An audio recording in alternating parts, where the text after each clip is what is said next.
ಅರೆ ಕಡಿಮೆ ಹಾಕು ಆದ್ರೆ ಅಸಲಿ ಹಾಕು. MDH ಕಾಶ್ಮೀರಿ ಕೆಂಪು ಮೆಣಸಿನ ಪೌಡರ್. ಸಾಂಸ್ಕೃತಿಕ ನಗರಿಯಲ್ಲಿ ಹೆಣ್ಣು ಭ್ರೂಣ ಹತ್ಯೆಯ ವಿಕೃತಿ. ಮೈಸೂರಿನಲ್ಲಿ ಹೆಣ್ಣು ಭ್ರೂಣ ಪತ್ತೆ ಮಾಡಿದೆ.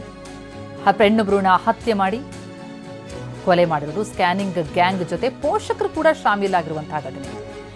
ಅಂದ್ರೆ ಐಷಾರಾಮಿ ಬಂಗಲೆಯಲ್ಲಿ ರಾಜಾರೋಷವಾಗಿ ದಂಧೆ ನಡೀತಾ ಇತ್ತು. ಅಮಾನವೀಯ ಭ್ರೂಣ ಹತ್ಯಾಕಾಂಡವನ್ನ TV9 ತೆರೆದಿಡ್ತಾ ಇದೆ.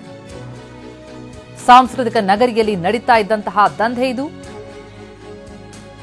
ಈ ಸ್ಕ್ಯಾನಿಂಗ್ ಗ್ಯಾಂಗ್ ಜೊತೆ ಪೋಷಕರು ಕೂಡ ಶಾಮೀಲು. ಹೆಣ್ಣು ಭ್ರೂಣ ಪತ್ತೆ ಮಾಡಿ ಹತ್ಯೆ ಮಾಡ್ತಾ ಇತ್ತು ಈ ಗ್ಯಾಂಗ್.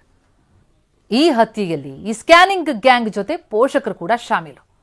ಸದ್ದಿಲ್ಲದೆ ಈ ಹಂತಕ ಜಾಲ ಕೆಲಸ ಮಾಡ್ತಾ ಇದೆ.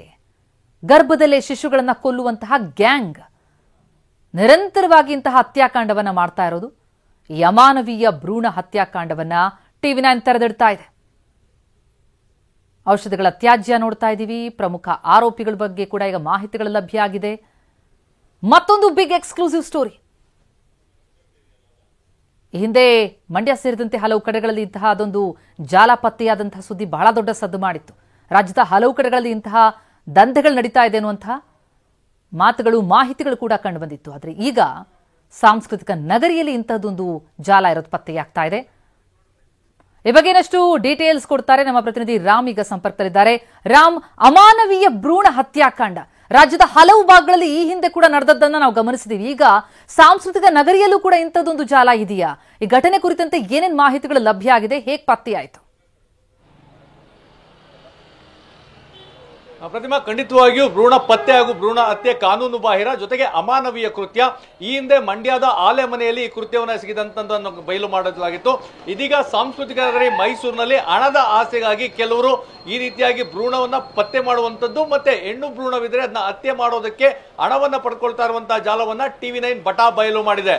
ಪ್ರಮುಖವಾಗಿ ಮೈಸೂರಿನಿಂದ ಕೇವಲ 16 ಕಿಲೋಮೀಟರ್ ದೂರದಲ್ಲಿ ಉನಗನಹಳ್ಳಿ ಅನ್ನೋ ಒಂದು ಗ್ರಾಮದ ಹೊರವಲಯದಲ್ಲಿ ಜಮೀನಿನಲ್ಲಿ ಐಷಾರಾಮಿ ಬಂಗಲೆಯನ್ನ ಕಟ್ಟಿಕೊಂಡು ರಾಜಾರೋಷವಾಗಿ ಯಾವುದೇ ಭಯವಿಲ್ಲದಂತೆ ಇಲ್ಲಿ ಪ್ರಮುಖವಾಗಿ ಗ್ರಾಮೀಣ ಪ್ರದೇಶದ ಮಹಿಳೆಯರನ್ನ ಟಾರ್ಗೆಟ್ ಮಾಡಿಕೊಂಡು ಅವರಿಗೆ ಈ ಮೊದಲೇ ಹೆಣ್ಣು ಮಗು ಇದ್ದು ಮತ್ತೆ ಗರ್ಭಿಣಿಯಾಗಿದ್ರೆ ನಿಮಗೆ ಯಾವ ಮಗು ಮುಂದೆ ಆಗ್ಬಹುದು ಅನ್ನೋದನ್ನ ನಾವು ಪತ್ತೆ ಹಚ್ಚಿ ಕೊಡ್ತೇವೆ. ಒಂದು ವೇಳೆ ಹೆಣ್ಣು ಮಗು ಆಗಿದ್ರೆ ಆ ಭ್ರೂಣವನ್ನೇ ಹತ್ಯೆ ಮಾಡುವಂತ ಕೆಲಸವನ್ನ ಮಾಡ್ತೇವೆ ಅಂತೇಳಿ ಜಾಲವನ್ನ ಬೀಸಿ ಅಲ್ಲಿಗೆ ಒಂದು ಕಾರಿನ ಮುಖಾಂತರ ಕರ್ಕೊಂಡೋಗಿ ಅವರಿಗೆ ಪರೀಕ್ಷೆಗೆ ಒಳಪಡಿಸಿ ನಂತರ ಭ್ರೂಣ ಪತ್ತೆ ಹಾಗೂ ಹತ್ಯೆ ಮಾಡುವಂತ ಕೆಲಸವನ್ನ ಮಾಡ್ತಾ ಇದ್ರು. ಇದಕ್ಕಾಗಿ ಹಣವನ್ನು ಸಹ ನಿಗದಿ ಮಾಡಿದ್ರು. TV9 ಕ್ಯಾಮೆರಾದ ಕಣ್ಣಲ್ಲಿ ಅಲ್ಲಿ ಒಳಭಾಗದಲ್ಲಿ ದೃಶ್ಯಗಳನ್ನ ನೀವು ನೋಡಿದ್ರೆ ನಿಜಕ್ಕೂ ಆತಂಕಕಾರಿ ಬೆಳವಣಿಗೆ. ಯಾಕಂದ್ರೆ ಅಲ್ಲಿ ಸಿಕ್ಕಂತ ಡೈರಿಯನ್ನ TV9 ಸಂಪೂರ್ಣವಾಗಿ ತೋರಿಸುವಂತ ಕೆಲಸ ಮಾಡಿತು. ಅದರಲ್ಲಿ ಎಲ್ಲ ಹಣದ ಲೆಕ್ಕಾಚಾರ ವ್ಯವಹಾರಗಳನ್ನ ಬರೆದಿಟ್ಟಲಾಗಿತ್ತು. ಮತ್ತೆ ಅಲ್ಲೇ ಇದ್ದಂತಹ ಒಂದು ಕಬ್ಬಿಣದ ಬೀರುವಿನಲ್ಲಿ ಲಕ್ಷ ಲಕ್ಷ ಹಣ ಸಹ ಅಲ್ಲಿ ಇತ್ತು. ಜೊತೆಗೆ ಇಬ್ಬರು ಗರ್ಭಿಣಿ ಮಹಿಳೆಯರು ಪರೀಕ್ಷೆಗೆ ಅಂತ ಅಲ್ಲಿ ಕರ್ಕೊಂಡು ಬಂದಿರು. ನಿಜವಾಗಿಯೂ ಇದು ಏನು ಬೆಂಗಳೂರಿನ ಆರೋಗ್ಯ ಇಲಾಖೆಯವರಿಗೆ ಈ ಮಾಹಿತಿ ಸಿಗ್ತದೆ, ತಕ್ಷಣ ಅವರು ಅಲರ್ಟ್ ಆಗ್ತಾರೆ. ಅವರು ನಡೆಸಿದಂತಹ ಕಾರ್ಯಾಚರಣೆ ಅತ್ಯಂತ ರೋಚಕವಾಗಿತ್ತು. ಯಾಕಂದ್ರೆ ಈ ರೀತಿಯಾದ ಕೃತ್ಯ ಮಾಡ್ತಾ ಇದ್ದಾರೆ ಅಂತ ಗೊತ್ತಾದ ತಕ್ಷಣ ಬೆಂಗಳೂರಿನ ಆರೋಗ್ಯ ಇಲಾಖೆಯವರು ಒಬ್ಬ ಗರ್ಭಿಣಿ ಮಹಿಳೆಯನ್ನ ಕರ್ಕೊಂಡು ಇವರಿಗೆ ನೀವು ಲಿಂಗ ಪತ್ತೆಯನ್ನ ಮಾಡ್ಕೊಡಿ ಅಂತೇಳಿ ಇವರಿಗೆ ಒಂದು ದೂರವಾಣಿ ಕರೆ ಮಾಡ್ತಾರೆ. ಏನು ಈ ಕೃತ್ಯವನ್ನ ಮಾಡ್ತಾ ಇದ್ರು ನೇರವಾಗಿ ಯಾವುದೇ ರೀತಿಯಂತ ಭಯವಿಲ್ಲದಂತೆ ಆಯ್ತು ಕರ್ಕೊಂಡು ಬನ್ನಿ, 3 ತಿಂಗಳು 10 ದಿನ ಆಗಿರ್ಬೇಕು, ಆ ಸಂದರ್ಭದಲ್ಲಿ ನಾವು ಅವರಿಗೆ ಪತ್ತೆಯನ್ನ ಮಾಡ್ಕೊಡ್ತೇವೆ ಅಂತ ಹೇಳ್ತಾರೆ. ಅದೇ ರೀತಿಯಾಗಿ ಗರ್ಭಿಣ ಮಹಿಳೆಯನ್ನ ಆರೋಗ್ಯ ಇಲಾಖೆಯವರು ಕರ್ಕೊಂಡು ಬಂದಂತಹ ಸಂದರ್ಭದಲ್ಲಿ ಸ್ಕ್ಯಾನಿಂಗ್ ಮಾಡುವಂತದ್ದು ಇವೆಲ್ಲವನ್ನು ಸಹ ಅದೇ ಒಂದು ಐಷಾರಾಮಿ ಬಂಗಲೆಯಲ್ಲಿ ಮಾಡ್ತಾರೆ. ರೆಡ್ ಹ್ಯಾಂಡ್ ಆಗಿ ಸಿಕ್ಕಿ ಬಿದ್ದ ನಂತರ ಮೈಸೂರು DHO, ಮಂಡ್ಯ DHO ಇವರಿಗೂ ಸಹ ಕರೆ ಮಾಡಿ ಅವರಿಗೆ ತಿಳಿಸಿ ವರುಣಾ ಪೊಲೀಸರನ್ನ ಸ್ಥಳಕ್ಕೆ ಕರೆಸಿಕೊಂಡು ಇದೀಗ ಒಬ್ಬ ಮಹಿಳೆ ಸೇರಿದಂತೆ 3 ಆರೋಪಿಗಳನ್ನ ವಶಕ್ಕೆ ಪಡ್ಕೊಂಡು ವಿಚಾರಣೆ ಮಾಡ್ತಾ ಇದ್ದಾರೆ. ಖಂಡಿತವಾಗಿಯೂ ಪ್ರತಿಮಾ, ಕೇವಲ ಇವರು ಏನು ವಶಕ್ಕೆ ತೆಗೆದುಕೊಂಡಿದ್ದಾರೆ ಮತ್ತೆ ಬಂಧಿಸಿದರೆ ಅವರೆಲ್ಲ ರೆಂಬೆ ಕೊಂಬೆಗಳಾಗಿರ್ತಾರೆ.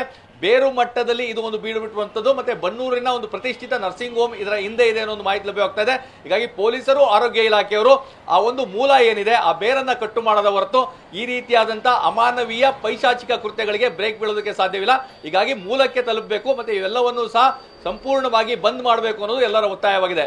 ಪ್ರತಿಮಾ, ಥ್ಯಾಂಕ್ ಯು ರಾಮ್ ತಮ್ಮ ಮಾಹಿತಿಗೆ. MDH ನ ಕಿಚನ್ ಅಲ್ಲಿ ನಾವು ಎಲ್ಲವನ್ನು ಮಾಡಬಹುದು. ಬೆಂಗನ್ ಕ ಬರ್ತಾ, ಆಲೂ ಗೋಬಿ, ಭಿಂಡಿ ಮಸಾಲಾ, ಇನ್ನೂ ಬಹಳಷ್ಟು.